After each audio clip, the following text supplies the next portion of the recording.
good grand rising, everybody. Walk and talk. Gonna talk about a little bit about this video I saw on Twitter. You know, I live on Twitter, but yeah, this sect. I don't know exactly which sect, but a sect of Hebrew Israelites were talking to people in Kenya.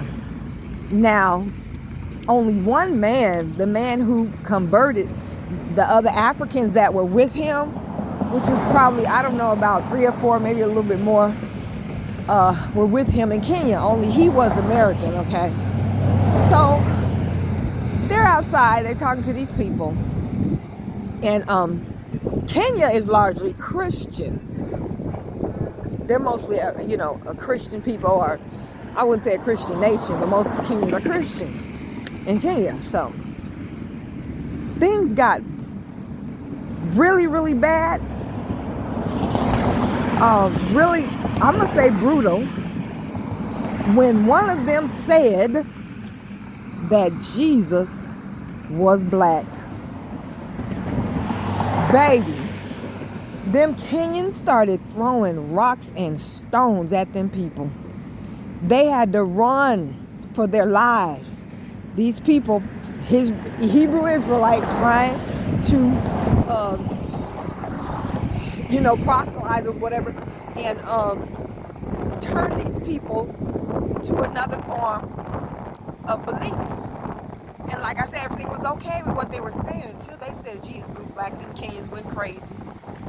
Most of the people that were throwing stones were men, but we saw some women throwing stones at them. They had to get out of that area. So not too long after that, maybe the next day, they did a news conference, and they were talking about what happened to the, at the conference. And some of these so-called Hebrew Israelites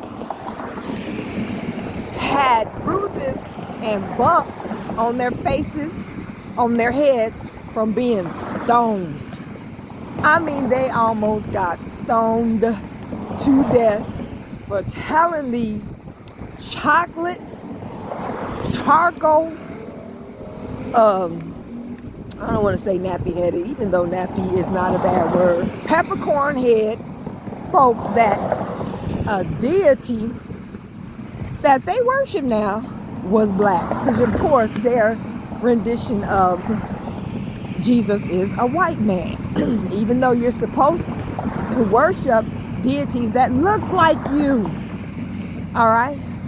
So I have some reservations. For one, you ain't got no business taking your black American ass over to a whole nother country trying to get them to convert to your belief system.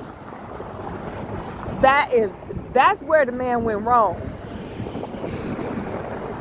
He went wrong. I fought them because he converted these other Kenyans. He converted,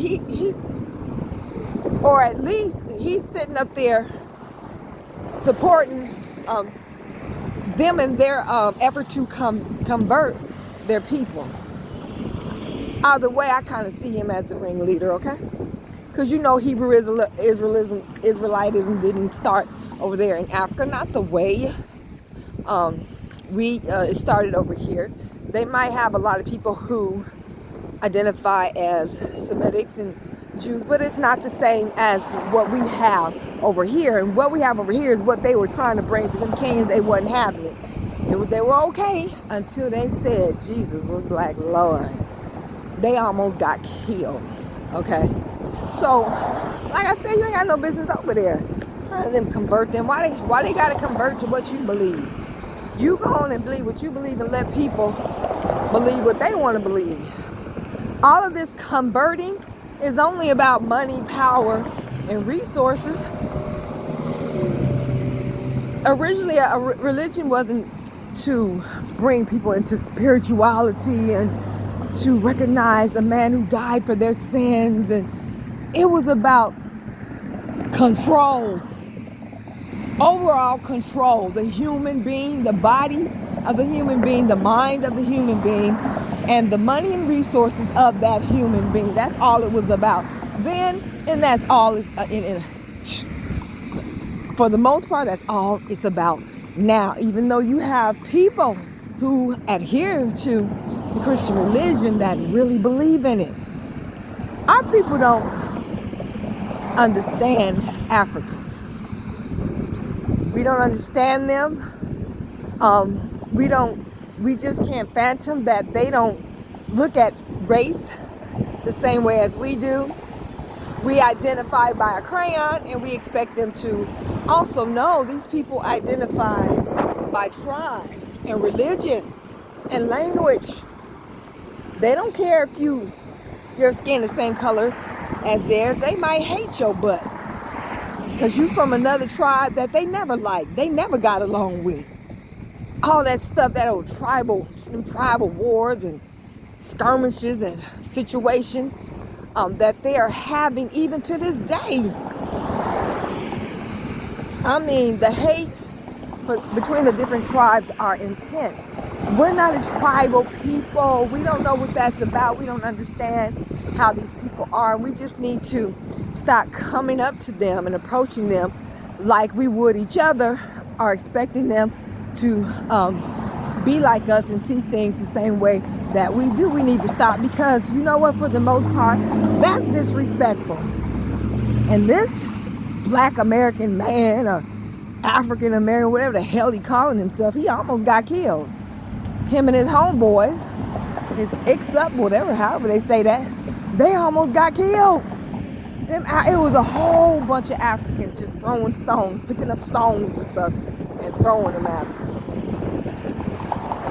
It ain't our place to change nobody. We have to either accept who as they are and deal with them on that level, or leave them alone. Okay? And that's anybody, wherever you go. All right? You don't have no business trying to convert somebody to the way that you believe. What's wrong with you? That's how conquest came about. Originally, Christianity and Islam converted their adherents with the sword. Do you hear me? They did all kind of horrible things to people, enslaved them and everything else unmentionable to people just because they weren't Christian or Muslim. All right? So if you're going to go to Africa, you go there as a tourist and a foreigner. That's all you are. And you remember that. You're a tourist and you're a freaking foreigner. And stop acting like those are your people, and you can just go up to them like you do to people who are really your people here in the States. Your American brother. All right, just stop being disrespectful. And hopefully next time, if he left and he come back, he won't come back and get killed. Because he almost did. So that's what I wanted to say today. Just, respect people's boundaries, respect them, their cultures. We got to get rid of this mindset that, well, they black like me, so they the same. No, that's not how it is. Because your people don't look like you, they think like you. So respect is in order as long as they respect you, okay? Peace.